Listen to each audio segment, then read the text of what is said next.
Hi అండి. Different languages అయినా కూడా దేవుడి దగ్గరికి వచ్చేసరికి అందరం కలిసిపోతాం కదా! మా బిల్డింగ్‌లో 3 డిఫరెంట్ లాంగ్వేజెస్. కానీ మేమెలా సెలబ్రేట్ చేసుకున్నామో చూడండి. ఇది తెలుగనమాట ఫస్టు. ఆయ నమః ఓం ద్వైతమధురాయ నమః ఓం ద్విముఖాయ నమః ఓం ప్రముఖాయ నమః ఓం సుప్రదీపాయ నమః ఓం సుకానితయే నమః ఓం సురాధ్యక్ష.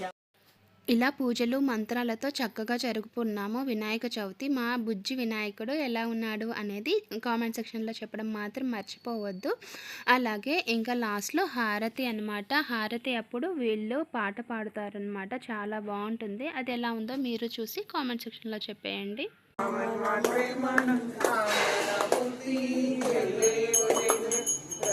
Amen.